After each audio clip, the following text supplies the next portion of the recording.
Ser podcast. Buenas noches. ¿Qué seudónimo quieres que utilicemos al principio de la conversación?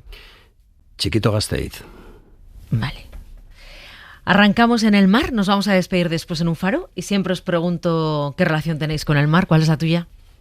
Pues el mar es una referencia y el mar es un lugar que me pilla bastante cerca y en alguna ocasión, después de un trabajo duro o muy duro, he tenido la necesidad de cogerme el coche y hacer, 100 kilómetros, que es lo que tengo para llegar a la costa más cercana, para mirar el mar, porque me sentía necesitado, no sé por qué, de mirar el mar. Soy bastante de interior, pero he tenido esa necesidad. Creo que hay algo de conexión, no sé si magnética, emocional, espiritual, que tenemos todos, porque venimos de ahí, ¿no? Y tuve que hacerlo. Y luego tengo familia que me recuerda a mi infancia, ¿no? La visita al mar y a la playa. No soy muy de playa, la verdad. Pero esa es la imagen de niño, de visitar a mi familia, a mis tías, a mis abuelos, pues era cerca del mar y era en la costa y era en la playa. ¿Cómo es nacer un 1 de enero? Tiene su puñeta. Tiene su puñeta, porque es curioso que mucha gente se acuerda justamente por eso y mucha gente no se acuerda porque está demasiado ocupada por culpa de eso. Es tu día, es muy fácil calcular tu edad y tus meses, tus años. En el colegio un tanto frustrante porque no podía regalar caramelos a mis amigos de clase. No sé si también lo hacían en la tuya, pero en mi clase pues traían los caramelos. Las chucherías. Chucherías, y el día del cumpleaños de cada uno pues traía y lo repartía, entonces todos le querían un poco más. Era el chantaje que se utilizaba, ¿no?, en la infancia. Y yo no podía, entonces nadie conocía mi cumpleaños, ese día no era especial y bueno, pues estabas... Y la otra cosa también un poco extraña era que los regalos de Reyes impedían que yo tuviera el regalo de cumpleaños, sí, porque claro, te decían, está muy cerca. Y eras el mayor de clase. De los mayores, quitando... Claro, de los mayores de clase. Había algunos de enero también, pero había repetidores. Repetidores malvados que nos hacían la zancadilla y nos enseñaban mañas nefastas. Y esos eran los mayores, pero sí, era uno de los mayores. Bueno, te voy a llevar a un día importante en tu vida. No sé, tienes 9, 10 años y entras en el cine y ves esto.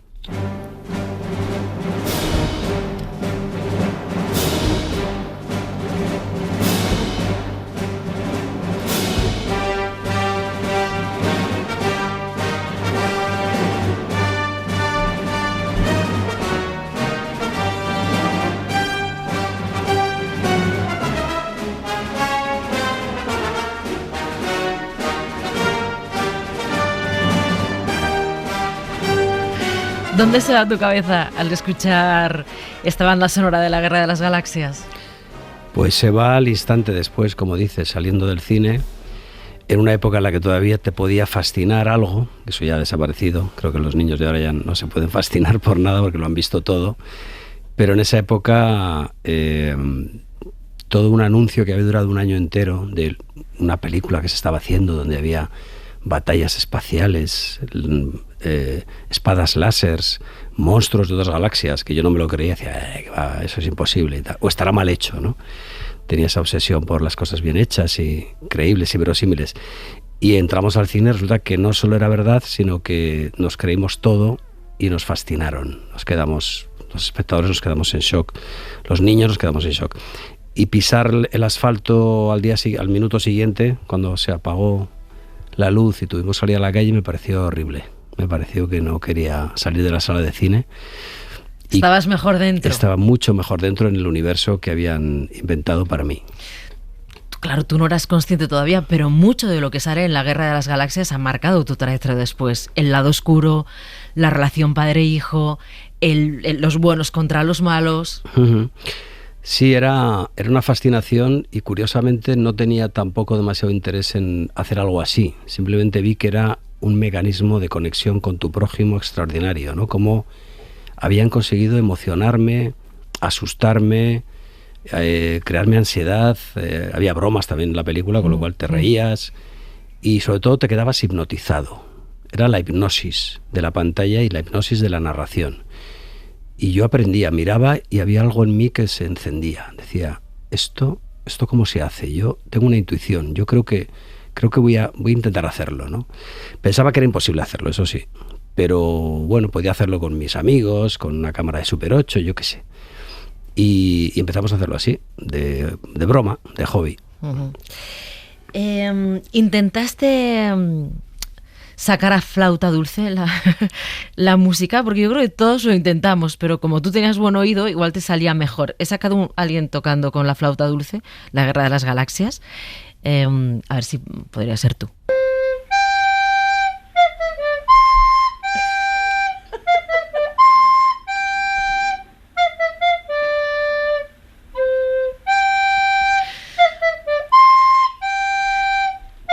Así lo haría yo.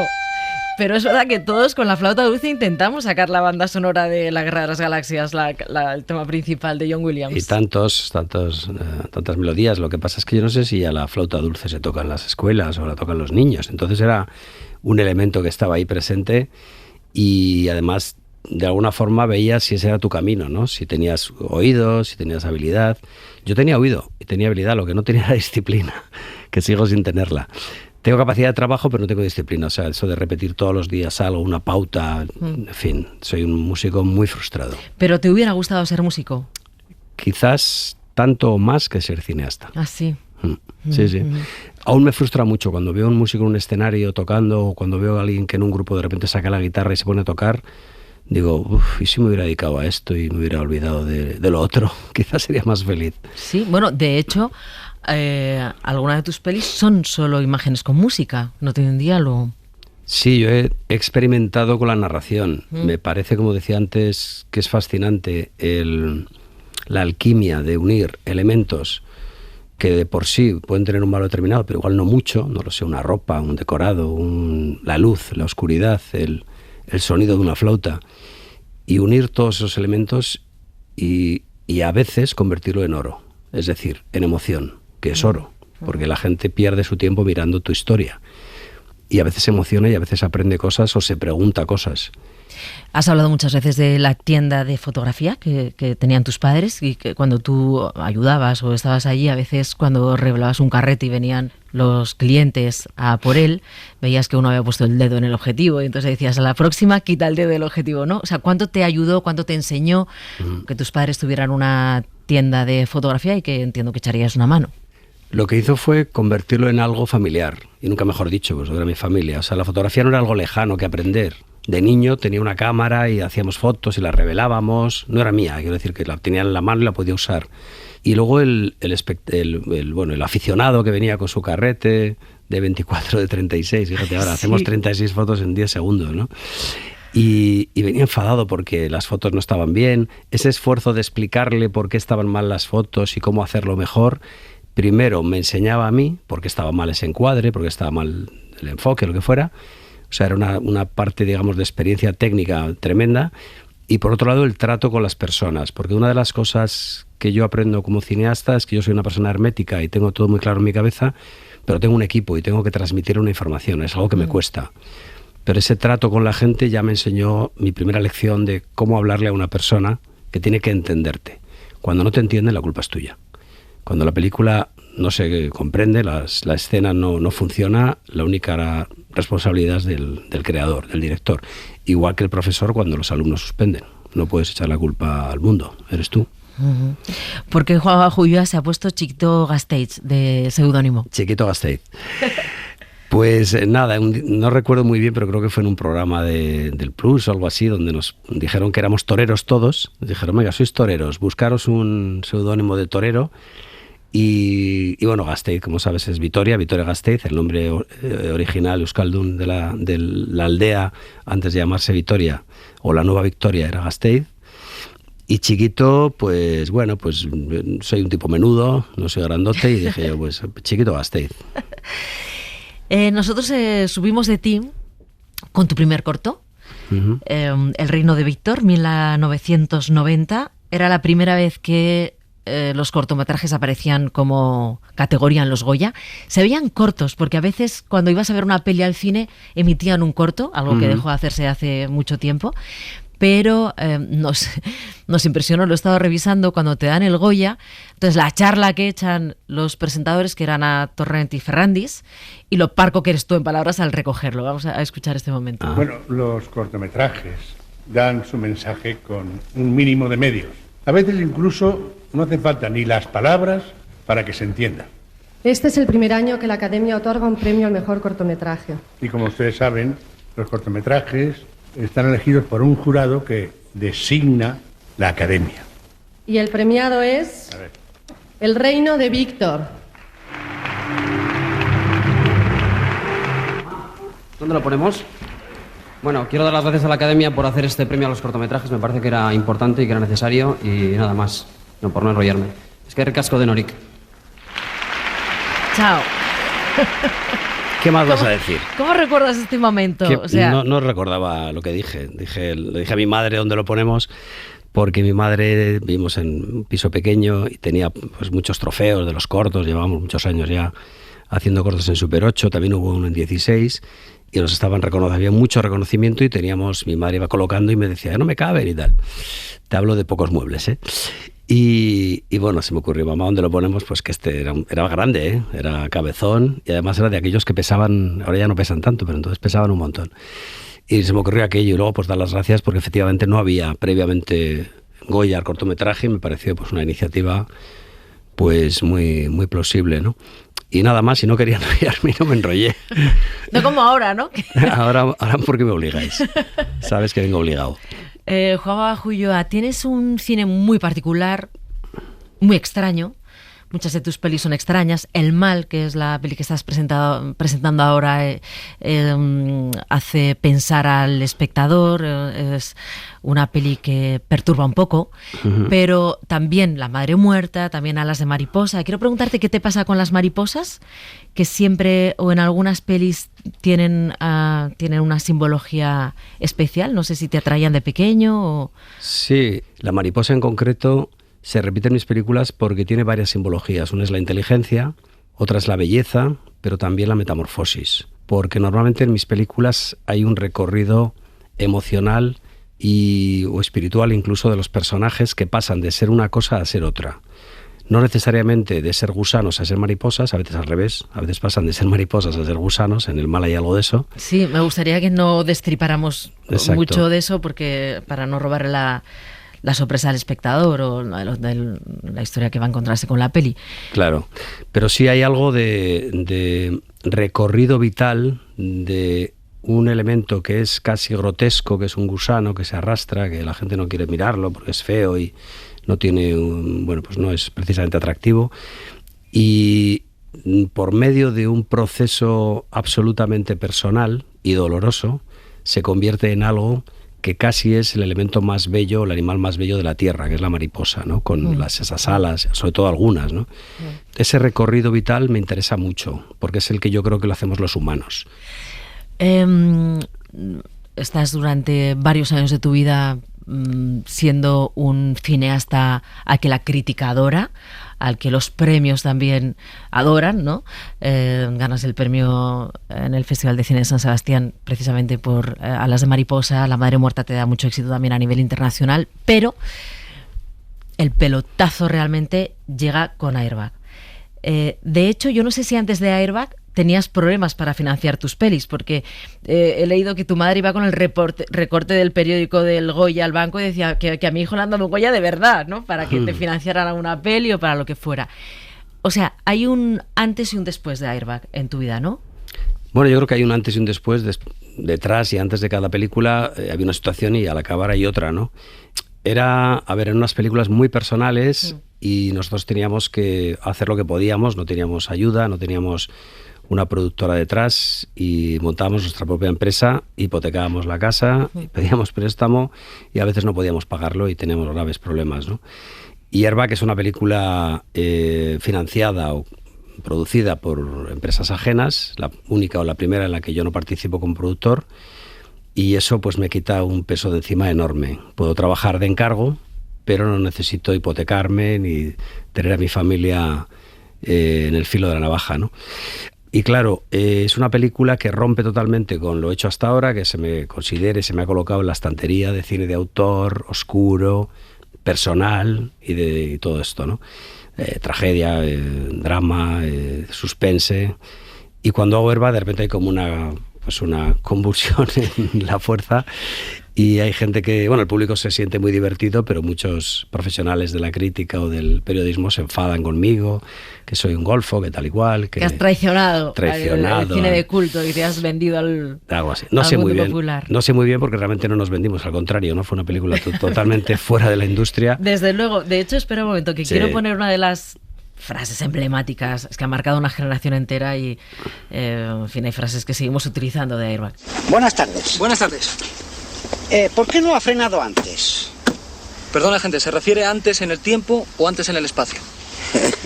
Buena pregunta. Lo primero significaría haberles visto y, por lo tanto, haber frenado con anterioridad. Lo segundo, que aun habiéndoles visto y frenado, el coche no se hubiera detenido a tiempo. Interesante. Entonces su pregunta tendría como fin aclarar esta cuestión. ¿Quién es el culpable?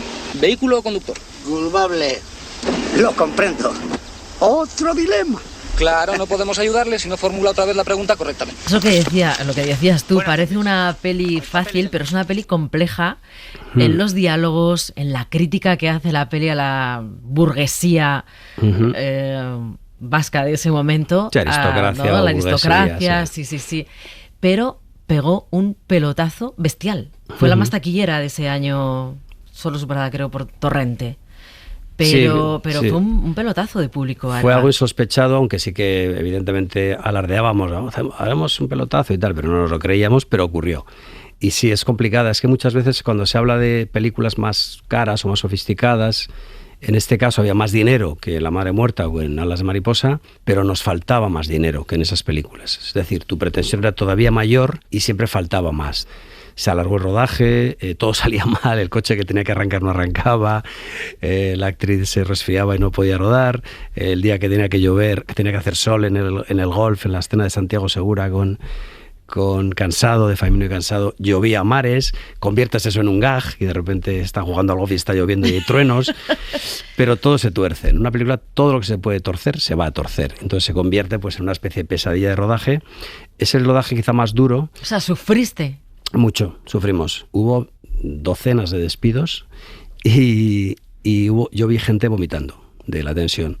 Sí, fue terrible. Lo que pasa es que en la otra mano nos partíamos de risa a veces. O sea, literalmente yo había planos en la película que se mueve la cámara porque yo estoy agarrándola y me río. No puedo parar de reír. O sea, ocurría esa magia también, porque había personajes muy divertidos, pero había personas muy divertidas. O sea, yo me rodeé de actores que me hacían mucho reír, que me hacían gracia, que tenían el don de la gracia, que no lo tiene todo el mundo. Estaban allí algunos de los tipos más graciosos del planeta. Entonces es que claro, es que les dabas el texto y te quedabas mirando aquello, ¿no? El concepto del concepto es el concepto. Es el concepto, muy profesional, van a haber hondonadas de hostias, es que era permanente, ¿no? Da la vuelta aquí en la carretera de circuncisión y vuelve usted, tiene mucho dinero, nadan en la ambulancia. Y con mucho famoso, ¿no? O sea, hiciste una peli con gente que ya era famosa. Sí, que no acostumbras a rodar con gente conocida. No, yo creo que busco el reparto ideal. Y el reparto ideal realmente no me importa si son famosos o no. Busco el que funciona y el que tiene el alma del personaje o puede interpretarlo. Y aquí lo sabía algunos muy populares, incluso Arguiñano, que no era actor, pero tenía una gracia difícil de superar, o el propio Carlejale, que es un tipo extremadamente gracioso, Santiago Segura, La Sardá, que Alberto San Juan, Fernando Guillén. Mucha gente que es muy divertida, ¿no? Y luego había muchos cameos. Se me ocurrió la idea de hacer cameos, que era una cosa también no muy popular en esa época, pero pues a un cameo lo hacía Alaska, otro lo hace Juanjo Puigcorbé, otro lo hace el propio Julio Medel, el director. Gente que pasaba por allí, uno lo hace David Trueba, íbamos metiendo gente y hacían cambios. Hasta yo hice de técnico de sonido en una escena, en fin. Era como una gamberrada permanente, ¿no? Entonces, como digo, había mucho sufrimiento, pero había mucho divertimento. ¿Y en qué momento os dais cuenta o te das cuenta de que va a ser un exitazo? O sea, no sé si, claro, presentáis la peli a la gente, pero el día ahora ya es más difícil, porque ahora las pelis duran en cine poquísimo. Pero cuando de repente, no sé, veis colas en el cine o veis que la taquilla va funcionando, o sea, ¿en qué momento Carra y tú o la gente que estaba implicada en la peli, dijisteis, Sí. esto va a ser un éxito brutal. Hubo, yo creo que un momento en el rodaje en el que yo tuve conciencia de que algo podía pasar, porque el equipo de la película, los eléctricos, la gente de sonido que está por allí, que normalmente está en un segundo plano, no está delante de la cámara y no está delante de la luz, estaban repitiendo todos las frases de la película y se reían. Yo iba caminando y oía, muy profesional, y decía, ahí va. Y otro decía, el concepto, y tal. Entonces yo decía, ¿y esto por qué? Pero te hablo de en días. En días ya el equipo estaba repitiendo los textos y las coletillas de los personajes. Me pareció que por alguna razón se quedaban. Y eso me hizo sospechar que podían conectar con el público. Y lo supimos la primera semana. Primera semana aún no existían las redes, con lo cual la gente no te podía calumniar en el minuto uno, pero aquello iba explotando y sobre todo era pues muy popular. O sea, se convirtió en algo muy popular. Es verdad. Sí, e ibas a pasar el control de la Guardia Civil en el aeropuerto y el policía te decía, el concepto, y tal, la Guardia Civil, pasa y tal. Y aquello pues se convirtió en algo pues de la calle, ya era el público el que la convirtió en suya, ¿no? ¿Te presionó un poco el éxito de Airbag para tus siguientes pelis o al contrario, te hizo trabajar con libertad? Realmente en términos industriales no cambió nada porque no me ofrecían nada, pero ni antes tampoco. Es decir, después de hacer Alas de Mariposa no recibí ofertas, tampoco las recibí de La Madre Muerta, ni las he recibido después de Airbag. De alguna manera nunca he sido considerado alguien de la industria, o no sé, de una manera pues con una etiqueta un tanto de independiente, radical o algo así. Y he seguido haciendo mi carrera de películas que yo pretendía que eran terapéuticas, es decir, que necesitaba contar, cosas que necesitaba contar. Puede parecer que Airbag no lo es, pero también lo era. También me resultó muy terapéutico divertirme, conectar con el público, hacer gamberradas. Y lo explico de una manera muy sencilla, que es que de lunes a viernes escribo, no lo sé, Baby, El Mal, Alas de Mariposa, y el sábado escribo los Airbags, ¿no?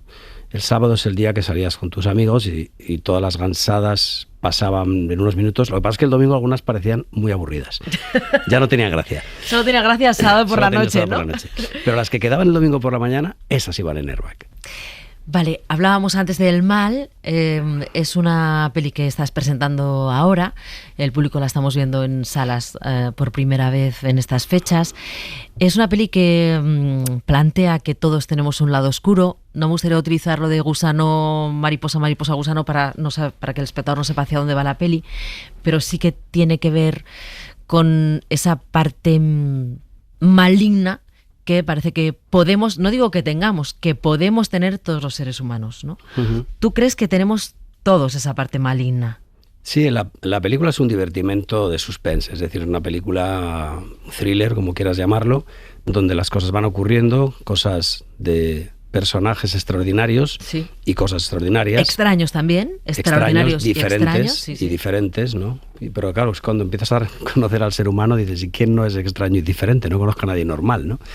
Es una película que te permite reflexionar, sales de verla y vas ido con tu pareja o con tu amigo y es difícil quitártela de la cabeza. Es decir, abre muchas puertas para reflexionar, como dices, sobre la parte oscura del ser humano. ¿La tenemos o no la tenemos? Mi forma de verlo es que la tenemos, donde hay un yin hay un yang, donde hay una oscuridad hay una luz, y lo malo o lo menos bueno no es tanto que la tengamos, sino que no la reconocemos. Es decir, en la medida en la que tú reconoces que tienes debilidades, vicios, temores, tú puedes iluminarlos, tú puedes sanar esa parte, en el momento que tú lo reconoces, en el momento que la responsabilidad no es tuya.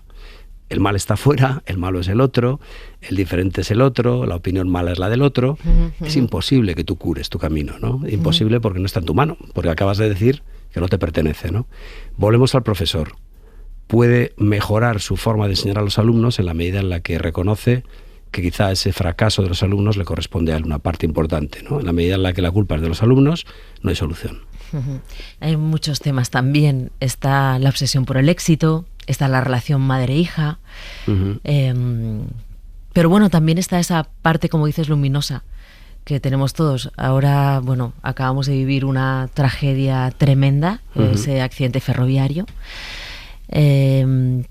Fíjate, uno de los titulares o de lo que todos hemos dicho en las radios, en las televisiones, que nos repetimos muchísimo cuando encontramos un argumento, pero una cosa que hemos dicho mucho es que nos ha sorprendido la generosidad, la bondad, la empatía de toda la gente que se ha volcado en ayudar a los afectados, ¿no? Y de hecho decíamos, qué raro que estemos dando esto como excepcional, cuando en realidad es lo natural. Pero tú fíjate que donde hay horror, hay luz. Siempre hay una parte positiva.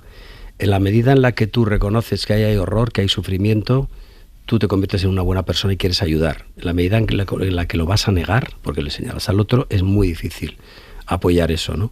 Y la gente es buena, básicamente es buena. Lo que pasa es que hay una parte oscura, simplemente eso. No se trata de juzgar, justamente es lo contrario. No es juzgarlo, ni al otro ni a ti. Es asumirlo, decir, vale, pues a veces tengo envidia. A veces no soy todo lo generoso y lo amable que debería ser. Miro a ese tipo y me cae mal. ¿Por qué? Pues porque, yo qué sé, porque tiene una ropa estupenda y me gustaría llevarla yo, ¿no? Entonces, yo creo que eso es lo que nos sana. Y en cuanto hay un problema grave, la parte luminosa del ser humano sale adelante, ¿no? Y es lo que estamos viendo en cualquier desgracia o en cualquier tragedia. Y no lo hemos visto solamente ahora, lo hemos visto en La Dana, lo hemos visto en infinidad de momentos, ¿no? Juan Bajo Ulloa, si nos vamos a despedir en un faro, si te pido con quién te gustaría estar, encontrarte, reencontrarte o estar solo, ¿y qué canción sonaría? ¿Qué música estaría sonando en ese faro? Pues no lo sé, hace poco me preguntaron y hablé de Comfortably Numb, que es una canción de Pink Floyd increíblemente emocionante y poderosa. Y no lo sé, pues con Sigmund Freud para hablar del ser humano, con Kafka para hablar de lo mismo, con tantos que se han ocupado del alma humana, ¿no? Que es lo que me interesa, ¿no? Entender a los demás y no juzgarlos. Juan Bajo Ulloa, muchas gracias por esta conversación. A vosotros por el tiempo, que es lo más valioso que tenemos.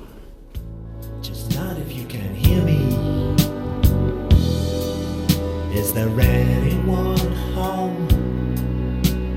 Come on now. I hear you're feeling down. Well, I can ease your pain, get you on your feet again. Relax, I need some information first. Just the basic facts. Can you show me where it hurts? There is no pain, you are receding. A distant ship, smoke on the horizon. You are only coming through in waves. Your lips move, but I can't hear what you say. When I was a child, I had a fever. My hands felt just like two balloons. Now I've got that feeling once again. I can't explain, you will not understand. This is not how I am.